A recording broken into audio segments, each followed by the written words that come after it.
Oil control ही नहीं हो रहा है, डैंड्रफ बार बार आ जाता है या फिर स्कैल्प इची रहती है, तो हो सकता है कि शायद आप अपने स्कैल्प का सही ध्यान नहीं रख रहे हो।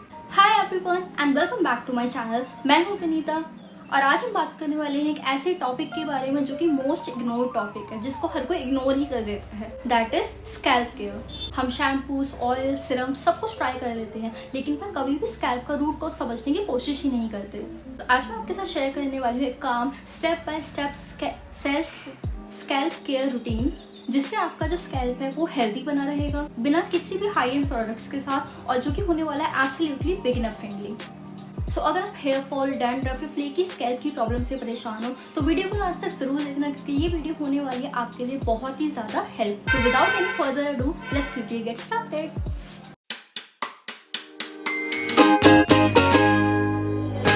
सबसे पहले हमें समझना होगा कि स्कैल्प केयर एक्चुअल में होता क्या है। सिंपल वर्ड्स में अगर मैं बात करूँ तो जैसे हमारी स्किन की केयर होती है, that is cleansing, exfoliation and moisturisation, वैसे ही हमारी स्कैल्प की केयर भी होती है। हेयर प्रॉब्लम्स जैसे hair fall, dandruff, flaky scalp या फिर स्लो हेयर ग्रोथ, इन सब का जो रूट कॉज होता है वो होता है हमारा unhealthy scalp, buildup, excess oil, dryness, poor blood circulation या फिर किसी भी तरह का फंगल इन्फेक्शन। ये सब हो जाता है जब हम अपनी स्कैल्प की केयर करना भूल जाते हैं। स्कैल्प केयर में बेसिकली 4 स्टेप होते हैं: cleansing, exfoliating, nourishing and maintaining the pH balance of our scalp. So सबसे पहला स्टेप होता है क्लेंजिंग।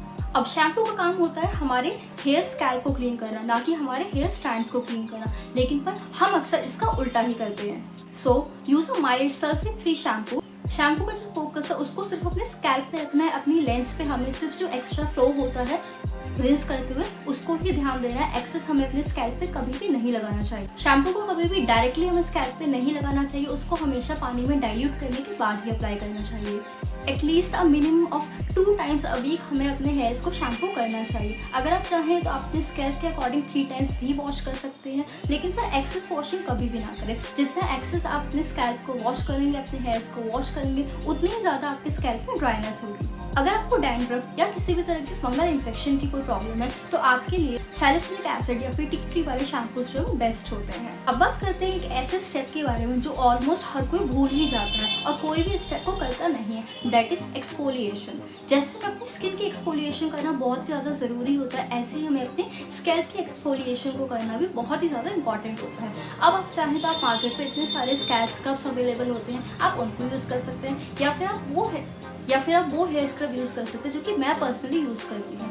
ये एक DIY हेयर स्क्रब है जिसको बनाना बहुत ही ज़्यादा सिंपल है। ये सारे जो इंग्रेडिएंट्स हैं वो इजीली आपके घर में भी अवेलेबल होते ही हैं, और बिगिनर्स के लिए इसको बनाना बहुत ही ज़्यादा सिंपल होने वाला है। सो इसके लिए हमें चाहिए 1 tablespoon of brown sugar, 2 tablespoon of coconut oil and few drops of tea tree essential oil. इसको हमें अच्छे से मिक्स कर लेना है। अब शैम्पू करने से पहले अपने स्कैल्प पर जेंटली मसाज करना है, बिल्कुल भी हमें हार्शली इसको मसाज नहीं करना है। अपनी फिंगर टिप्स की हेल्प से जेंटली इसको ऐसे ऐसे करके मसाज करना है फॉर 1 to 2 मिनट्स। बहुत ज़्यादा हार्शली तरीके से आप अपने स्कैल्प को मसाज बिल्कुल भी ना करें, और else you will end up hurting yourself. Circular motion में अपने स्कैल्प पे इसको मसाज करें और उसके बाद शैम्पू से इसको क्लीन कर लें। अब देखो क्लेंजिंग हो गई है, एक्सफोलिएशन हो गई है, तो अब बारी आती है 3rd स्टेप के बारे में, जो कि है हमारी नरिशमेंट।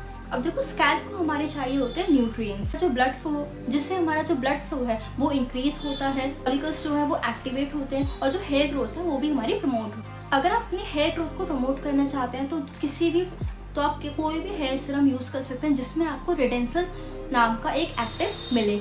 आप रिडेंसल, रोजमेरी पेप्टाइड्स, इन सब एक्टिव से इंक्लूडेड जो भी हेयर सीरम होते हैं उसको अप्लाई कर सकते हैं।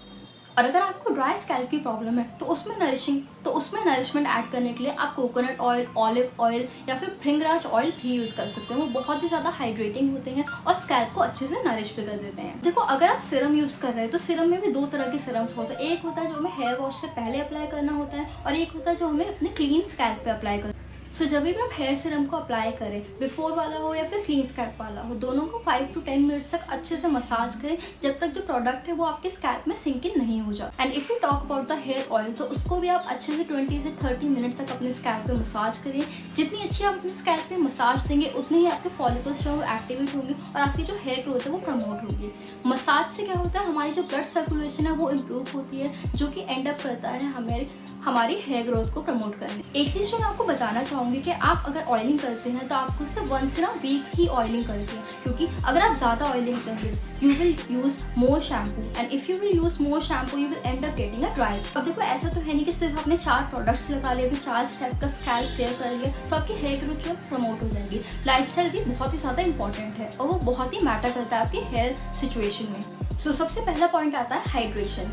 जब भी हमारी बॉडी डिहाइड्रेटेड होती है, हम पानी कम पीते हैं, तो उससे क्या होता है, उसका जो डायरेक्ट रिजल्ट है वो हमारे स्कैल्प पे होता है। हमारा जो स्कैल्प है वो बहुत ज़्यादा इची हो जाता है, बहुत ही ज़्यादा ड्राई भी हो जाता है। आयरन, जिंक और ओमेगा 3 इन तीनों वाइटल्स की डेफिशिएंसी होने से आपका जो हेयर फॉल है वो बहुत ही ज़्यादा बढ़ जाता है। अगर आप बहुत ही ज़्यादा टाइट हेयर स्टाइल्स वेयर करते हैं तो उससे क्या होता है, हमारी जो हेयर लाइन है वो शिफ्ट होने लग जाती है बैकवर्ड्स और हमारा जो हेयर फॉल है वो भी काफ़ी ज़्यादा बढ़ जाता है। इसीलिए always use light hair styles. आपको बहुत ही लाइटली अपने हेयर्स को टाई करना चाहिए, बिल्कुल भी टाइट वे से अपने हेयर्स को कभी भी टाई नहीं करना चाहिए। अब देखो ये चीज़ तो आपने बहुत लोगों से सुनी होगी पर कभी करी नहीं होगी, बट ट्रस्ट मी, अगर आप ये वाला स्टेप फॉलो करेंगे तो you will instantly see the result, that is changing your pillow case from cotton to satin. Pillow case होते हैं बहुत ही ज़्यादा सॉफ्ट होते हैं, वेयरएज जो कॉटन पिलो केसेस होते हैं उनमें जो है काफ़ी ज़्यादा फ्रिक्शन होता है, जिसकी वजह से हमारे जो हेयर की हमारे जो हेयर्स हैं वो काफ़ी ज़्यादा ब्रेकेज भी होती है। Avoid eating junk food, processed food और sugar, but add green leafy vegetables, nuts and lots of protein in your diet. वो भी आपके हेयर सिचुएशन को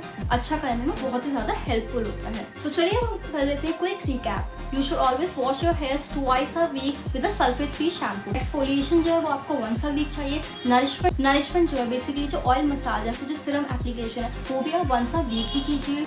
और जो डाइट और लाइफस्टाइल है वो आपकी इक्वली इम्पॉर्टेंट है।